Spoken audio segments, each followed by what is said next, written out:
Today we have a simple, straightforward review of a fragrance that over the last 12 months has safely ensconced itself in my probably top 10 perfumes, and we are talking about none other than Pour Monsieur by Chanel. So I'll start off with a little bit of context, historical context. It was first released by Chanel in 1955. The nose for this perfume was Henri Robert, and it came out in the eau de toilette. So the eau de toilette that you can buy now is essentially what the original came out as. There is also now an eau de parfum flanker, which is slightly different from all reports. I've been told, because I have not tested it myself, I have been told that it's slightly got a more vanillic base. Someone actually described the difference between the two as this one being a little bit more chic style and the eau de parfum a little bit more fougere. So that would be an interesting comparison to do. What you need to know for this review is that I'm reviewing from my own bottle, which is, according to the batch code, a 2022 production line of Pour Monsieur. And so I am smelling this on its own merits, not comparing it to any vintages, because I have no experience with vintage versions of this perfume, and also no comparison with the eau de parfum. So you're getting a review of modern day Pour Monsieur from Chanel in the eau de toilette version. Just for people who don't know, the eau de toilette comes in this style bottle, which, you know, it's a very classic Chanel style. I actually love this bottle, and the eau de parfum is a little bit more, I guess, a wider style bottle. Okay, so what does it smell like? I am going to talk separately about the top notes, the middle, and then the base. This shouldn't be a long review as long as I don't ramble on, because there is not much to it, but don't let that deceive you. There's not much to what I'm going to tell you, but don't let that deceive you into thinking that this is a simple, basic perfume. Obviously, there are probably dozens, if not hundreds, of reviews of this perfume on YouTube. So I'm going to just add my 2 cents in.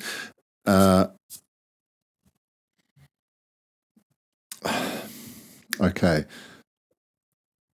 This opening, to me, is comparable to something like Dior Sauvage in terms of that first exhilarating rush of citrus hitting your nose. It is a little bit of a more darker tone to something like Eau Sauvage.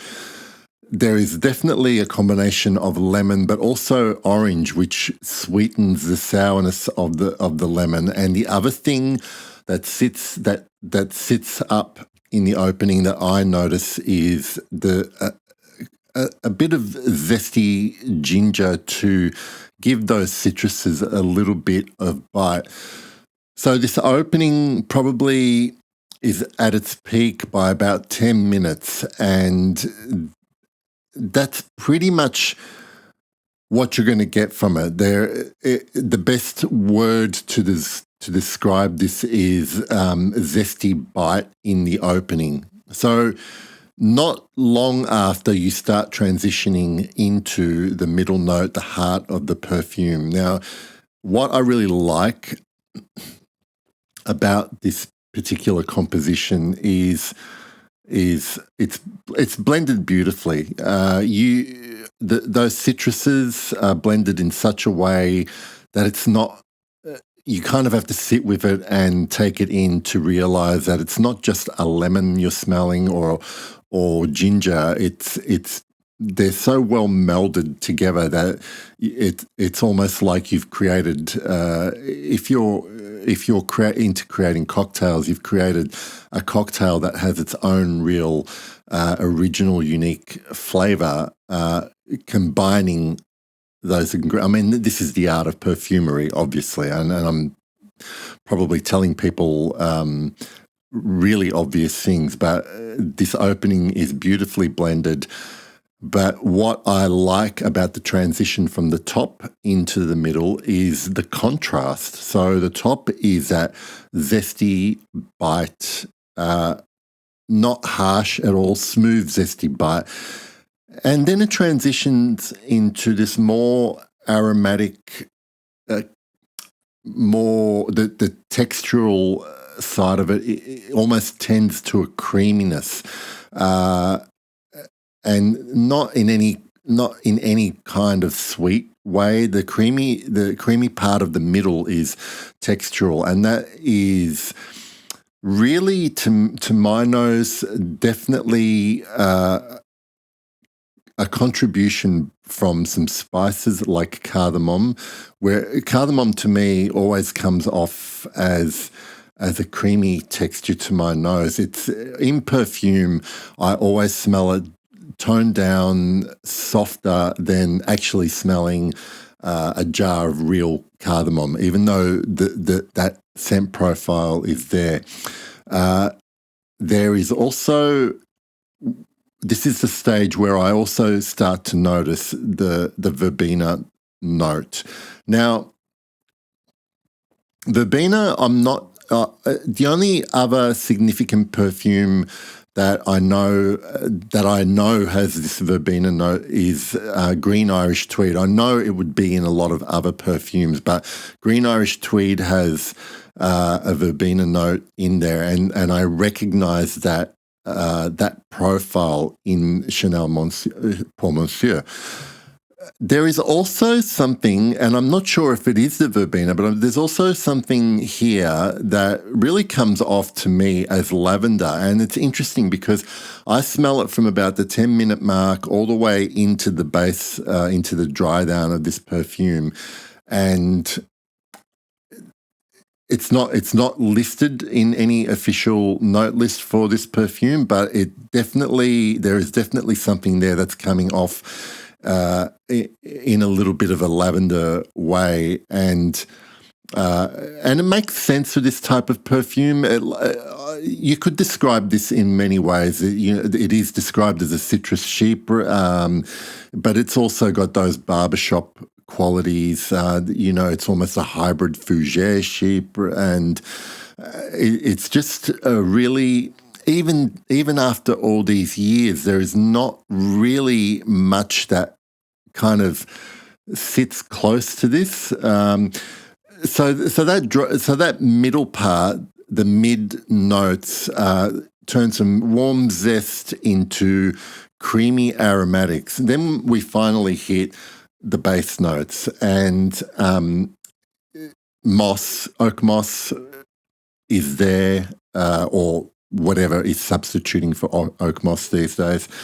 And I also pick up a vetiver, and this is almost my, well, I mean, I can't say it's a favourite part because I actually love all the developments in this perfume, but the base is almost like an oak moss sponge absorbing the vetiver smoke, the smokiness that you can get in a really. There's almost this smouldering aspect of vetiver that really absorbs into this oak moss ashiness, and it gives this perfume so much more body in the base, especially for a modern version. When you compare it to something like the modern Dior or Sauvage that essentially exists off its top notes only to kind of whittle away in some kind of fragile manner, whereas Pour Monsieur sort of develops and doesn't disintegrate. It kind of develops in a linear is probably the wrong word, in a vertical fashion, starting to the top, ending up at the bottom, but not changing its form at all. It is just still so well made, and I can only I mean, I'd love to do a comparison with a vintage Monsieur and this version, but I mean, this is the one I smelled and this is the one I fell in love with. So there is something to be said with being a little bit vintage ignorant, if you like. So that is the smell. Essentially, most of the things I pick up. I do want to mention as well. I forgot to say in the middle part, I start to get a little bit of nutmeg, and at that point, this fraction of a moment in the development, I got a sense of how a house like Guerlain might have been inspired to create something like vetiver. This came out in 1955. Vetiver came out in 1959 or 1960.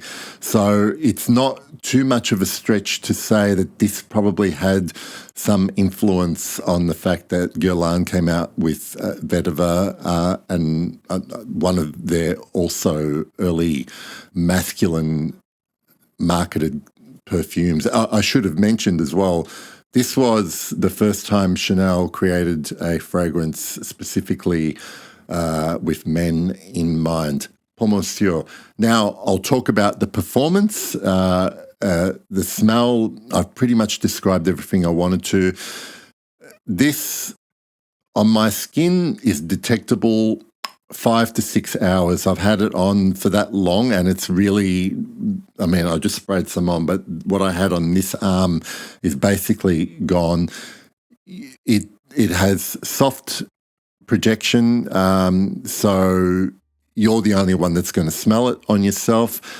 However, I do want to note that the sillage of this acts in a pretty cool way. Like, I sprayed this on and I was seated I was sitting at my desk for a couple of hours, and then even after a couple of hours, I kind of lost it in the air.